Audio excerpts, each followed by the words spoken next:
वाचस्पतिः उप अस्मान वाचस्पतिः वेतां संश्रुतेन गमेमहि मा श्रुतेन विराधिसी।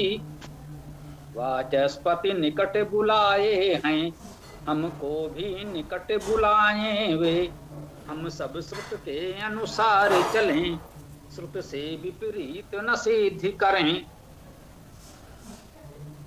तो इस मंत्र में हमको बताया जा रहा है, इसका देवता वाचस्पति है। पूरे सूक्त का हम लोग पहले से पढ़ते जानते आ रहे हैं। इस सर्वा देवता वाचस्पति ही, वाचस्पति वाणी के अधिपति, उपहूतो उप समीप, हूतो यहाँ पर हु का अर्थ आह्वान करना, वे धातु है वैसे तो, परंतु सामान्यतः इसका अर्थ आह्वान करना, बुलाना ही लिया गया है। और वो धातु का अर्थ दान करना, आदान प्रदान करना तो होता ही है। उपहूतो का अर्थ उप निकट, हूतो बुलाए गए, निकट बुलाए गए। वाचस्पति निकट बुलाए हैं, जैसा कि काव्यानुवाद में कहा जा रहा है। जो वाचस्पति वाणी के अधिपति हैं उनको हम निकट बुला रहे हैं। तो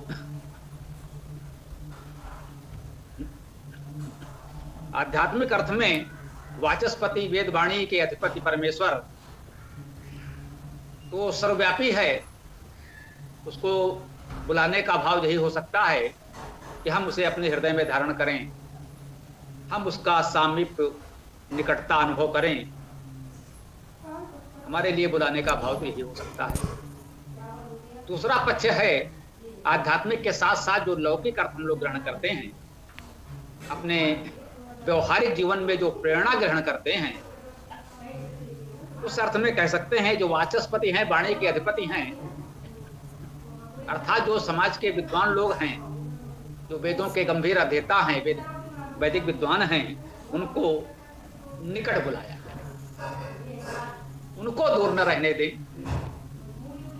उनको यह अनुभव न हो कि हम उनके निकट नहीं हैं, हम उनसे दूर न रहें, हम सदैव उनको अपने निकट बुलाएं, उनके साथ निकटता बनाए रखें।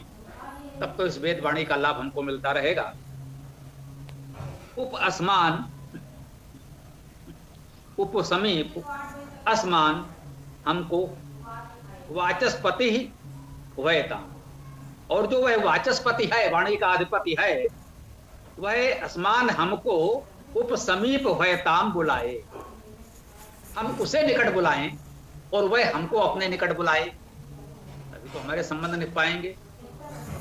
विशुद्ध आध्यात्मिक अर्थ में परमेश्वर के साथ जब हम सच्चे मन से उसे अपनाते हैं, साधना उपासना करते हैं, तो वह भी हमें अपने निकट स्थान देगा, उसकी कृपा हमें प्राप्त होगी, ये भाव है। सामाजिक प्रेरणा के लिए या लौकिक अर्थ में कह सकते हैं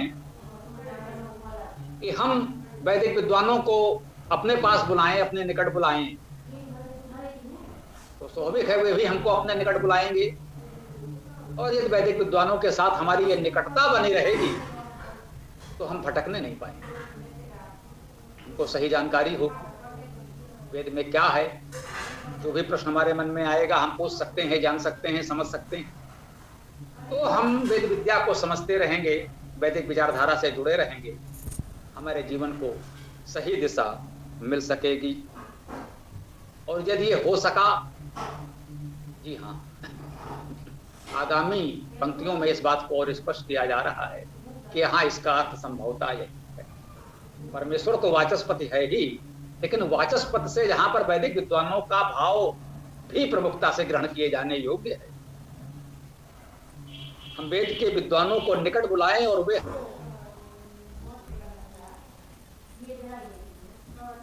चलता रहे, हम वेद विद्या को सीखते समझते रहें। और जब हम वेद विद्या को सीख लेंगे, समझ लेंगे, जान लेंगे, तभी तो ये स्थिति आएगी, सम श्रुतेन गमेमहि मा श्रुतेन विराधेसि। सम्यक रूपेण श्रुतेन, श्रुत के द्वारा, श्रुत के साथ गमेमहि, चलते चलें। हम श्रुत के साथ चलें। श्रुत वही जो सुना गया, ऐसा लोग जानते हैं कि वेद को श्रुत कहा जाता है विशुद्ध रूप से।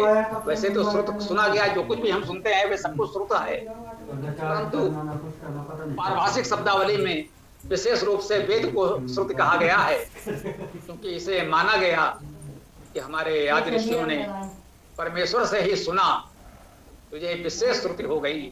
इसका तो विशेष रूप से नाम ही श्रुति हो गया। वैसे तो सुनते हैं हम बहुत कुछ जीवन भर हैं, सब कुछ श्रुत अर्थात सुना हुआ है, परंतु जो परमेश्वर से सुना हुआ है अध्यात्म में, तो हम उसी को श्रुति कहते हैं। तो श्रुति हम वेद को कहते हैं। हमने कहा सम श्रुतेन गमेमहि, हम श्रुत के द्वारा, श्रुत के साथ ही सम्यक रूपेण गमन करें। हमारा जीवन श्रुत के साथ चले, वेद के साथ चले, वैदिक विचारों के अनुकूल, वेद विद्या के अनुकूल चले। माँ श्रुतेन विराधसी, माँ नहीं, श्रुतेन श्रुति से,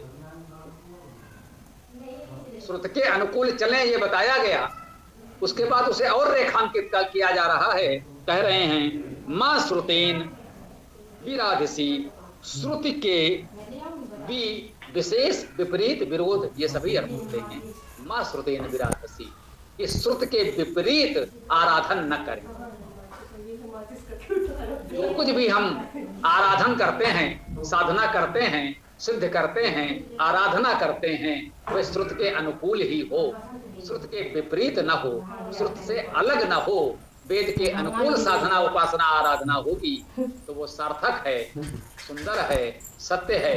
यदि उसके विपरीत हम कुछ करेंगे, साधना, आराधना, उपासना मानकर करेंगे, तो उससे हमको वो लाभ मिलेगा। सभी विद्वानों ने कहा है कि आप किसी दुष्ट की उपासना करके ईश्वर की उपासना का फल नहीं पा सकते। आप जड़ की उपासना करके परम चेतन परमात्मा की उपासना का फल नहीं पा सकते।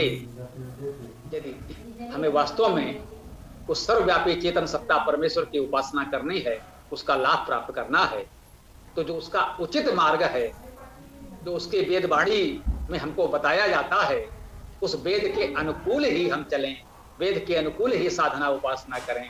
उसके विपरीत आराधना करेंगे तो उसका लाभ नहीं होगा।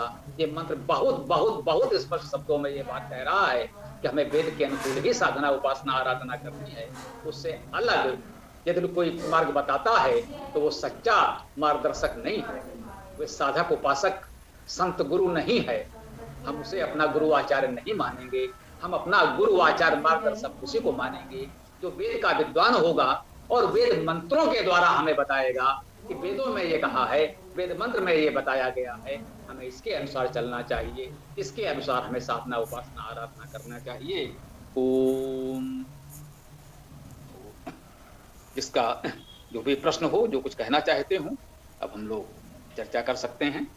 जिसको जो बोलना हो बोलिए, अभी समय है, आज चर्चा हो सकती है।